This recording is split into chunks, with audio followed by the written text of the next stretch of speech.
저는 오늘 읽은 히브리서 6장 10절로 20절 말씀을 통해서 진정한 열매를 맺는 길이라는 제목으로 하나님의 말씀을 함께 나누겠습니다.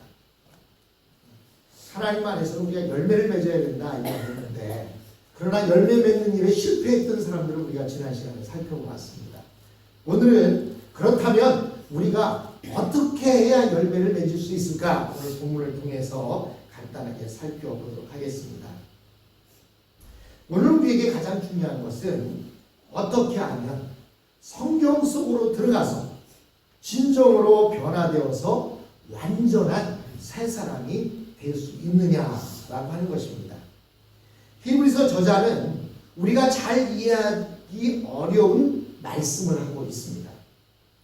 그것은 성도들끼리 서로 사랑하고 섬기는 것이다 라고 이렇게 말하고 있어요. 진정으로 성경 속에 들어가려면 성도들끼리 서로 사랑하고 섬기는 것이다. 한번 옆 사람에게 한번 이야기해 보세요. 성경 속에 들어가려면 같이 서로 섬기고 사랑해야 된다. 성경 속에 들어가려면 같이 섬기고 사랑하자. 아멘. 사실 그 이야기를 들을 때, 아니 성경 속으로 들어간다는 것은 뭐 열매를, 진정한 열매를 맺는 일이라고 생각하는데, 진정한 열매를 맺는데 성도들끼리 사랑하고 섬기는 것이 진정한 열매를 맺는 길일까? 라고 하는 그런 의심을 가질 수도 있습니다. 그러나 오늘 본문의 내용을 자세하게 살펴보면 우리가 지성소에 들어가는 것, 지성소에 들어간다는 게 뭐예요? 제가 지난번에도 말씀드렸는데 예수님도 지성소에 들어가셨다 이렇게 말하는데, 지성소에 들어간다는 얘기는 지성소 안에 누가 계신다죠? 요 하나님께서 계시잖아요. 그러니까 하나님 앞에 나아가는 길을 이야기하는 겁니다. 즉 천국 백성이 되는 길을 이야기하는데, 이 하나님의 지성소에 들어가는 가장 바른 길은 성경 속에 들어가서 성도들끼리 서로 섬기고 사랑하는 것입니다. 10절로 12절 말씀을 다시 한번 제가 읽어드리겠습니다. 10절로 12절. 하나님은 불의하지 아니하사 너희의 행위와 그의 이름을 위하여 나타낸 사랑으로, 자, 너희 행위와 그의 이름을 위하여 나타난 사랑으로 이미 성도를 섬기는 것과 이제도 섬기고 있는 것을 잊어버리지 아니하시느니라. 성도들끼리 섬기는 것, 사랑하는 것, 이것을 하나님은 잊어버리지 아니하신다고 이렇게 말씀하고 있습니다. 성경 속에는 하나님의 놀라운 축복이 무한정 들어 있습니다. 그런데 이 성경 속에 있는 그 무한정한 보물을 내 것으로 만들려면 암호를 알아야 되지 않겠습니까? 알리바바 도둑이라고 하는 그 동화책을 보면 이 도둑들은요, 그 안에 금은보화를 잔뜩 넣어놓고 돌문으로 막아놨는데 그 문을 열려면 암호가 있어야 되는 거예요. 그 암호가 뭐예요? 열려라 참깨, 열려라 참깨, 이 말을 하면 그 돌문이 열리는 겁니다.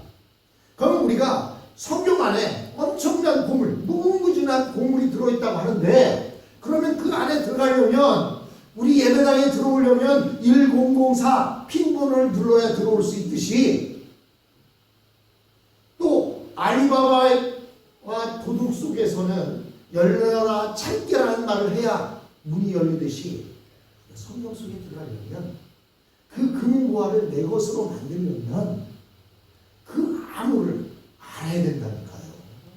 그 암호가 뭐예요? 그 암호가 뭐예요? 우리는 그 암호를 알기 위해서 주님 앞에 나왔고, 또 암호를 알게 되었고, 그래서 이제는 암호를 암만 알아도요, 저거 제대로 못 읽으면 안 열립니다. 또 암호를 안다고 해서도요, 나 암호 알아, 아무리 암호 알아 하고 다녀도 저거 키패드 누르고 들어오지 않으면 아무 소용없어요.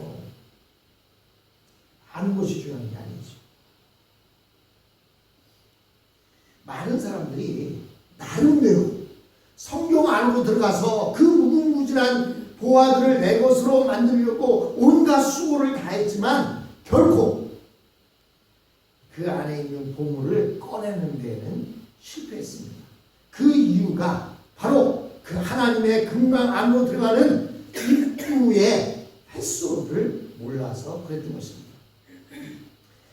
하나님의 보물 창고에 들어가는 입구는 바로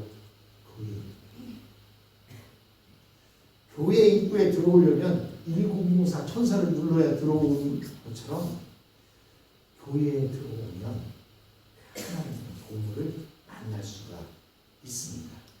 특히 우리가 서로 사랑으로 열심히 모인 가운데 열정적으로 하나님 앞에 예배하며 하나님의 말씀을 연구하고 선포할 때 하나님의 지성소 안에서 온갖 축복의 보물들을 다 가질 수 있게 되는 것입니다. 그런데 여기에 많은 어려움이 있습니다. 우선 중요한 것이 우리 교인들이 볼 때 교회가 세상보다 더 좋은 것이 많이 있다라고 생각이 들지 않아요. 세상이 좋은 것이 더 많다고 생각합니다. 기쁘고 즐거운 일이 다 세상에만 있다고 생각합니다. 교회에는 오면은 뭐해라 이런 것밖에 없는데 세상에는 그냥 돈만 있으면 뭐든지 다 됩니다. 이렇게 생각합니다. 당장 세상에 나가면 돈을 벌고 실력 발휘해서 인정을 받을 수가 있는데 교회에는 예배나 설교 듣는 것 외에는 아무것도 없다고 생각합니다. 그래서 어떤 사람은 교회에서도 자기의 실력을 발휘하기 위해서 또 인정을 받아보려고 온갖 것들을 다 하는데 그것 때문에 잘못하면 상처받고 축복의 문을 닫을 수 있는 그런 일이 생길 수도 있다는 것입니다. 오늘 본문 말씀처럼 서로 사랑으로 모여야 하고 부지런함을 나타내서 끝까지 소망을 가져야 하는 것입니다. 그 소망을 갖는 길이 교회 안에 있습니다. 교회가 무엇입니까? 바로 성도들의 모임 아닙니까? 예수 믿는 사람들끼리 모여있는 것, 서로 사랑하고 서로 섬기는 것, 그것이 바로 보물 창고에 들어가는 키패드. 우리가 예수를 아무리 잘 믿는다고 해도 나 혼자 잘 믿는다고 하다 보면 그것 때문에 그릇된 길로 갈 수가 있습니다. 처음 열정을 가지고 처음 예수를 믿기 시작했는데 끝이 달라졌어요. 그래서 이단이라고 하는 거예요. 이단이라는 말의 한자어는요, 달을 이자에 끝단자입니다. 시작은 같아요. 근데 끝이 달라요. 여러분, 시작은 달라도 끝은 같아야 되는 거예요. 우리가 서울에 갈 때 어떤 사람은 비행기를 타고 가고 어떤 사람은 기차를 타고 가고 어떤 사람은 버스를 타고 가도 어디를 가요? 서울에 가야 되는 거죠. 근데 아무리 빠른 비행기를 타고 갔어도 서울에 가지 않으면 소용없는 거 아니겠습니까? 혼자 믿다 보면 이런 문제들이 생겨요. 그래서 우리는 교회에 모이는 것입니다. 성도들 간에 사랑하고 섬기는 것, 그것이 바로 교회입니다. 그 교회 안에 하나님의 놀라운 축복이 가득 들어있다는 사실입니다. 사랑하는 여러분, 이제 사랑하며 살기로 바쁜 세상을 살고 있습니다.